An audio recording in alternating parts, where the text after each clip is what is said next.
I had always been the quiet one in the office. The analyst everyone assumed was competent enough to handle the grunt work, but never the person they'd notice when praise or promotions rolled around. I arrived early, left late, and spent hours poring over spreadsheets and reports that no one seemed to appreciate.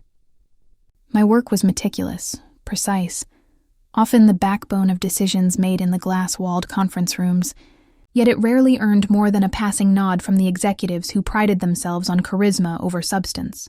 The hierarchy was clear. The flashy project managers, the relentless team leads, the executives whose smiles never reached their eyes.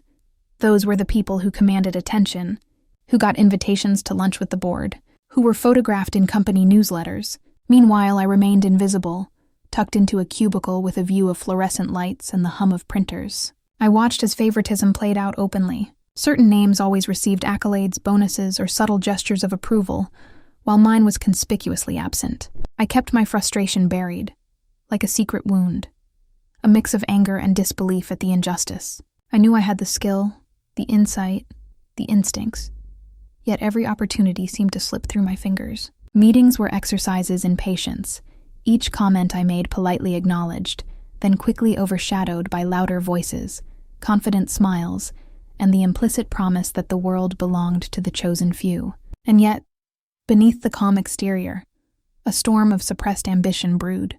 I studied the patterns, memorized their schedules, and listened to every whispered conversation about deals and mergers, noting every shortcut, every ethical blind spot. I cataloged every slip, every arrogant assumption, every tiny betrayal disguised as office politics, because one day when they least expected it, their hubris would be their undoing, and they didn't know I knew what they were doing. The morning of the announcement, the air in the office buzzed with excitement.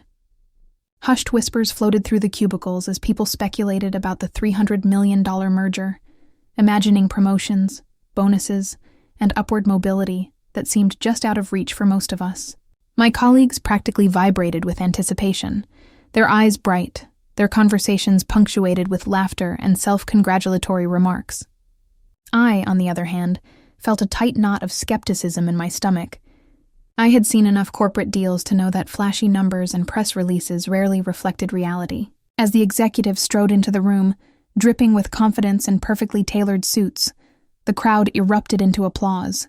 The CEO spoke about growth, opportunity, and a bold future, and everyone hung on his every word, nodding enthusiastically. The favoritism was impossible to miss. Managers whose names had been whispered in hushed praise for months were singled out for commendations, while others, including me, were reduced to polite smiles and fleeting acknowledgement. During the presentation, one of the lead executives made a snide remark about less experienced analysts, not fully understanding the complexities of the deal.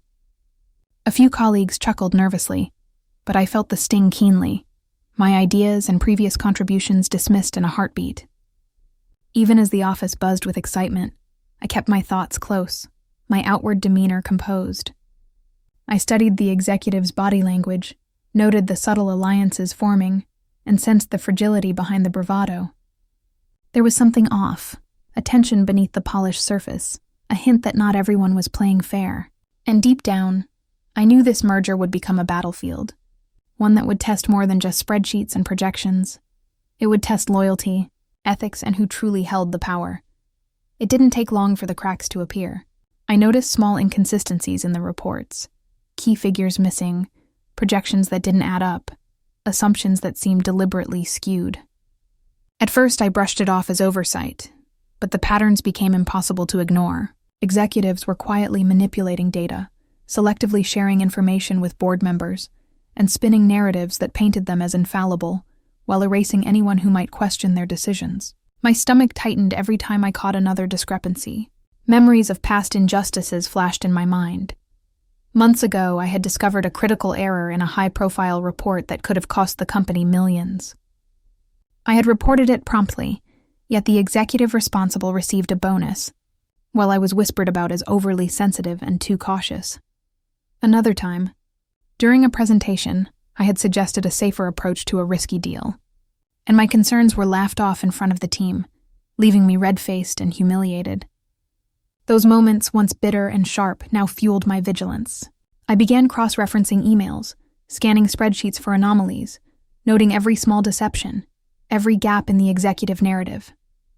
The office felt smaller, every corner and cubicle a potential trap, every conversation a test of discretion. I had to move carefully, maintain the guise of the compliant, overlooked analyst, while quietly building a mental map of their misconduct. My pulse quickened whenever I found another piece of evidence, the thrill of hidden knowledge mingling with the fear of exposure. They assumed I was distracted, invisible, too meek to interfere. If only they knew I was paying attention. The humiliation came in waves, relentless and precise. During team meetings, the executives would dismiss my suggestions with exaggerated sighs or chuckling remarks that echoed in the glass-walled room. "Maybe leave the complicated stuff to someone who actually understands it," one of them said, his smile dripping with condescension while the others laughed politely. Emails were no better. A thank you for a report I had stayed late to perfect would be followed by a pointed suggestion that perhaps I should focus on simpler tasks next time. I watched as colleagues I had trained and supported receive promotions I had been promised but never granted. The sting was sharp. Each accolade handed to others a reminder of how invisible I was in their eyes. Even casual office interactions became theater. During a presentation, someone intentionally mispronounced my name, and the room snickered under the guise of humor. I felt cornered, small, and powerless, the walls of the office closing in with every sarcastic comment. Yet beneath the shame and frustration, a spark of awareness flickered. While they were busy mocking me, they were careless. Amid the chaos of mismanaged files and boastful claims, I stumbled upon a document tucked deep in the internal server, a hidden report outlining their manipulation of key merger data, legal loopholes they planned to exploit, and the critical errors that could unravel the entire $300 million deal. My heart pounded, a mix of disbelief and exhilaration flooding through me. The same people who thought they were untouchable had left the door wide open. Suddenly, the humiliation transformed into opportunity, and I realized that the leverage I had longed for was finally within reach. I became a ghost in my own office, moving silently through files, digging into emails, and piecing together every shred of evidence that exposed their incompetence. Every document I saved, every spreadsheet I annotated, felt like a step closer to tipping the balance in my favor.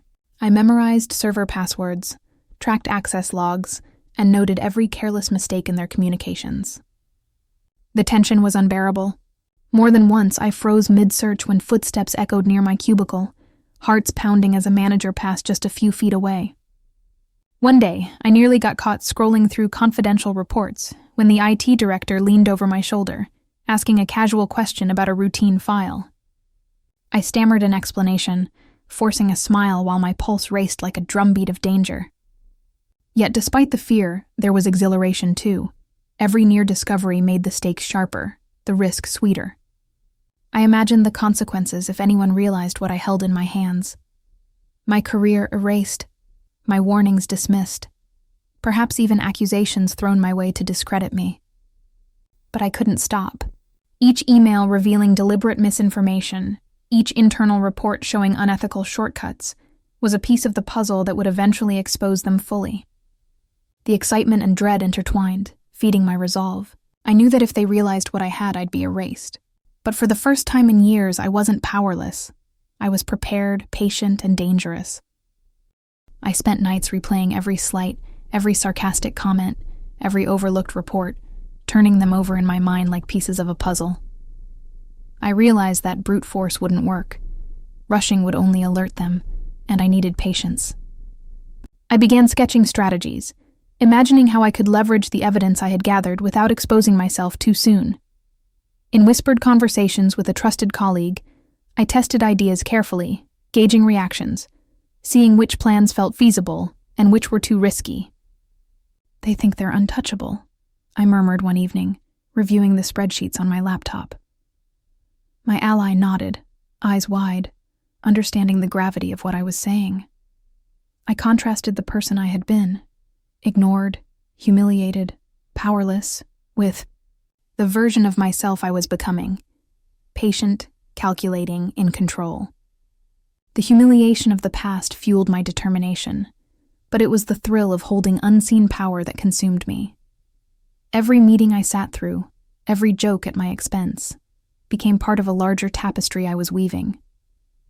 And yet, as I mapped my moves and imagined the eventual collapse of their empire, I noticed their arrogance shining brighter than ever. They were overconfident, blind to the storm gathering just beyond their sight, and I knew that their hubris might be the key that unlocked everything. I started with tiny surgical moves. The first time, I corrected a misplaced figure in a slide, minutes before an executive presented to a client, then casually mentioned the correction afterward as if it were an honest oversight. He stumbled over his next sentence, glanced at his notes, and for a beat the room felt unmoored. "Good catch," someone said, surprised, and the compliment hung in the air like a question. It was small, almost invisible to anyone who didn't know what to look for, but the ripples were immediate. Next, I leaked a minor but embarrassing inconsistency to a junior board member who admired me quietly. I phrased it as concern, a whisper that spread. An executive had claimed a division's revenue had grown by an unrealistic percentage.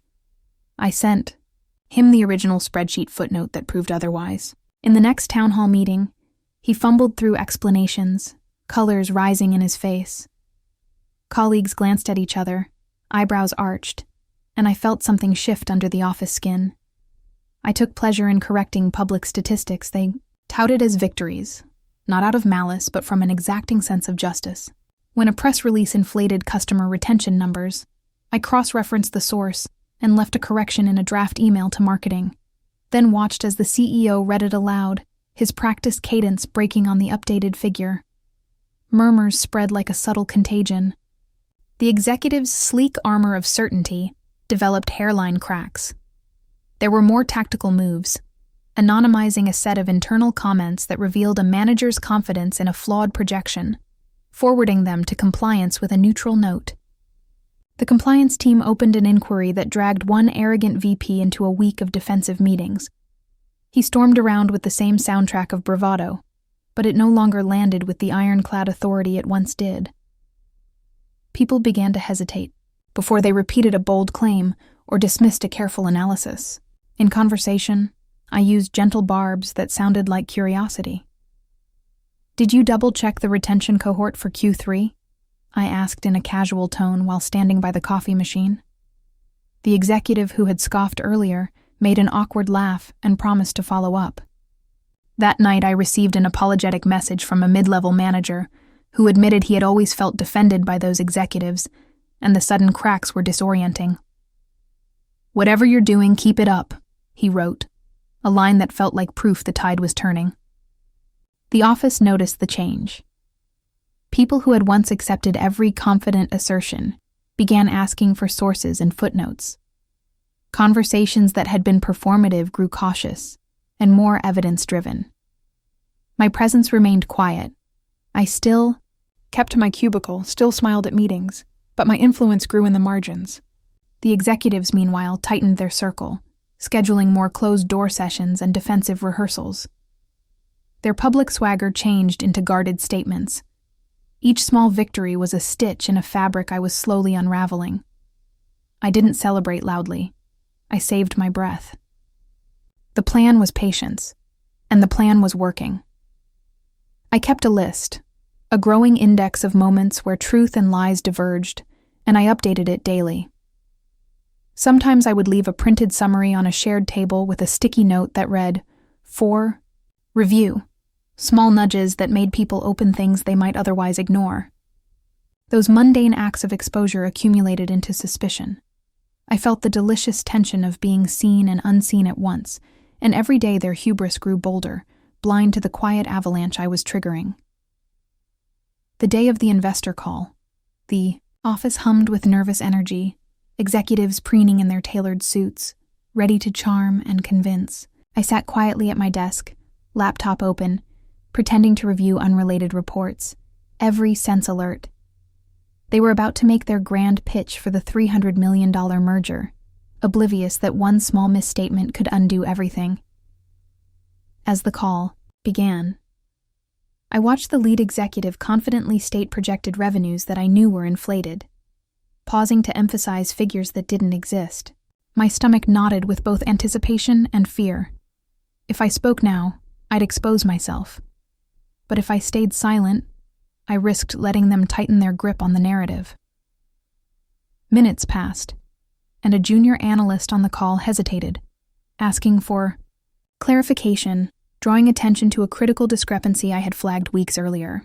The executive's confident facade faltered. He stumbled over numbers, mispronounced terms, and tried to recover with forced smiles. I felt a surge of schadenfreude, a quiet thrill at watching their arrogance unravel in real time. Colleagues in the room shifted uneasily, whispers barely contained as the realization of the error spread. Sweat pricked my brow, not from guilt, but from the fear that one misstep on my part, one glance or subtle hint, could blow my cover. Every word the executive fumbled was a reminder of how dangerously close I was to discovery, yet also of the immense leverage I held. I leaned back, heart racing, eyes locked on the screen, savoring the slow collapse of their confidence. Their empire was built on assumptions and hubris, and for the first time, I saw those foundations quivering under the weight of truth. In that room, invisible yet fully present, I felt the intoxicating power of restraint, knowing that the entire merger's fate rested in my awareness alone. I moved carefully, each action calculated to maximize impact, while keeping myself hidden.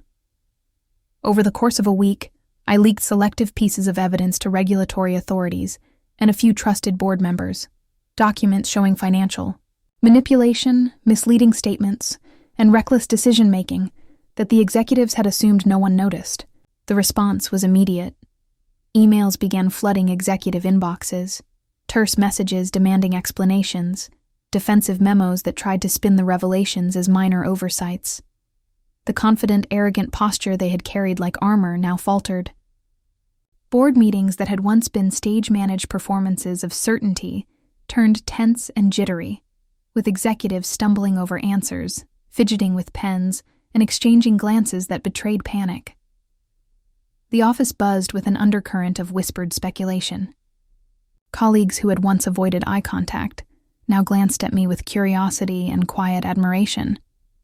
Even as I remained tucked behind my laptop, unnoticed, I felt the power shift. The people who had mocked me for years were suddenly cautious, hesitant, to assert dominance or issue commands without triple-checking every statement. Their arrogance, once so loud and unshakable, became a liability, leaving them exposed and vulnerable in the eyes of their peers and the board. The public humiliation escalated when a major internal email leak made its way to the company-wide announcement thread.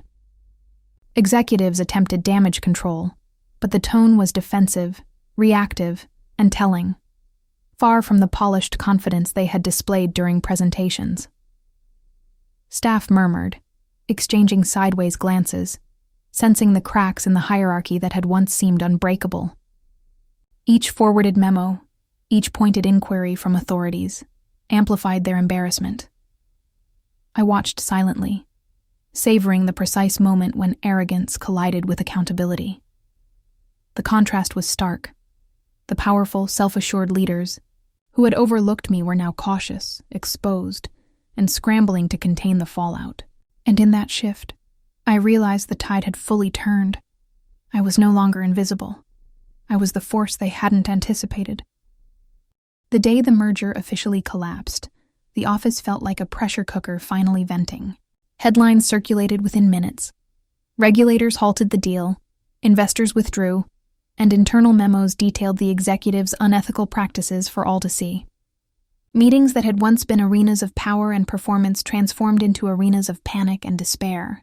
I sat quietly at my desk, pretending to review routine reports while the chaos unfolded around me, a calm observer in a storm they had unknowingly invited.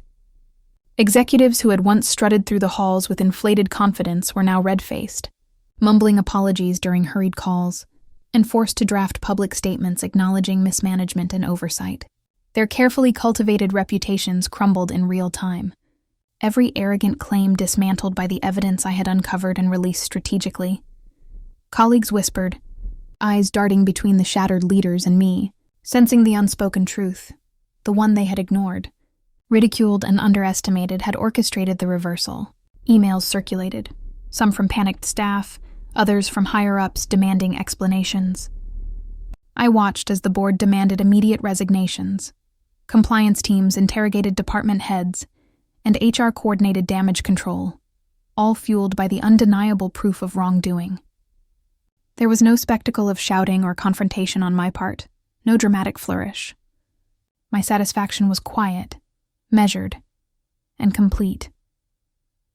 I allowed myself a slow exhale, recalling the countless moments of humiliation, every sarcastic comment, every promotion I was denied. The contrast between their previous arrogance and current vulnerability was stark, almost cinematic. They had flaunted power, assuming I was powerless, invisible, inconsequential, and now they were forced to bow, publicly and privately, to the weight of their own hubris. I remained seated, composed, a silent witness to the reckoning I had orchestrated with patience, intellect, and precision. In that stillness, I felt a complex mix of triumph and relief, the emotional apex of years of quiet observation and meticulous strategy. Their empire might have once seemed untouchable, but I had shown with nothing more than evidence and timing that even the mightiest could fall. Sitting at my desk after the dust had settled, the office quiet except for the hum of computers, I finally allowed myself to breathe. The exhilaration of seeing the executives fall from their self-imposed pedestal still lingered, a rush of vindication that was both intoxicating and grounding. I felt relief too, the weight of carrying the hidden truth for months, the constant fear of discovery, the meticulous planning and sleepless nights, all had led to this moment of equilibrium. And yet, beneath the satisfaction, a faint, lingering regret stirred. I had wielded power carefully, silently, but power always changes you. I thought of the relationships strained, the trust tested, the colleagues I had manipulated, even subtly, to achieve the outcome. I reflected on who I had become during this ordeal. Patient, strategic, commanding in a way I had never been allowed to express before. The invisible analyst was gone, replaced by someone who had tasted control and influence and understood its intoxicating clarity. And still, there was a quiet ache, a question hovering at the edge of my thoughts. Had I gone too far? Or had I merely corrected the scales of justice that had always been skewed against me? My mind replayed the moments of triumph alongside the humiliation I had endured, the contrast framing every victory with the memory of every slight. In that balance, I found clarity. Empowerment did not erase pain, but it reshaped it into resolve. I could feel the subtle ripple of satisfaction mixed with introspection, a duality that was unsettling yet profoundly human. The cost of revenge had been high, but in claiming my agency, I had reclaimed myself. And in that reclamation, I felt an odd, quiet peace. The weeks after the merger collapse brought an unexpected shift. Colleagues who had once ignored my presence began to approach me with cautious respect, asking for insights, clarifications, even advice on projects I had long been overlooked for. Board members, previously distant and formal, now sought my perspective, reviewing my analyses and asking for updates on areas I had always quietly managed. Clients who had doubted the company's internal stability now praised my diligence and precision, expressing confidence that decisions were informed by someone meticulous, observant, and reliable. The contrast was striking. The analyst who had been invisible, dismissed, and humiliated now commanded attention without raising my voice, my power rooted not in flamboyance but in competence and foresight. In conversations, my allies spoke openly about my role in uncovering the executive's misconduct, framing my patience and strategy as the reason the company avoided a far deeper catastrophe. Emails arrived from people I had never interacted with, thanking me for clarity and insight, praising my integrity in navigating treacherous corporate waters. I felt a quiet satisfaction, a validation that went far beyond recognition, proof that merit, once invisible, could not remain unnoticed indefinitely. And while the echo of past humiliations lingered in memory, it now served as a reminder of the distance I had traveled, from disregarded, belittled employee to a trusted, respected figure whose intelligence and judgment were finally. I sat alone at my favorite cafe that evening, watching the city move around me, and allowed myself to reflect. The exhilaration of revenge had faded into something quieter, less triumphant, more contemplative. I considered the lessons etched into every late night, every carefully calculated move. Patience was power, observation was strength, and justice could be wielded without shouting, without spectacle. Yet, there was an undeniable weight in knowing how far I had gone, how meticulously I had manipulated circumstances to achieve a personal outcome. Revenge had been satisfying, but it had also left subtle marks on my conscience, small shadows of doubt about the line between righting wrongs and becoming what I had despised. I thought about the people who had underestimated me, the allies who had quietly supported me, and the trust I had tested along the way.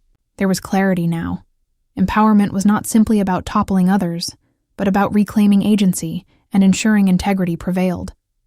The world felt slightly different, sharper, and more honest, yet I knew I carried both pride and restraint, lessons that would guide my choices moving forward. As I sipped my coffee, I realized that while the thrill of victory was sweet, the true reward lay in understanding myself and the value of patience, strategy, and moral judgment. It was a resolution that felt complete, yet tinged with the bittersweet knowledge that the path to justice had not been without its cost.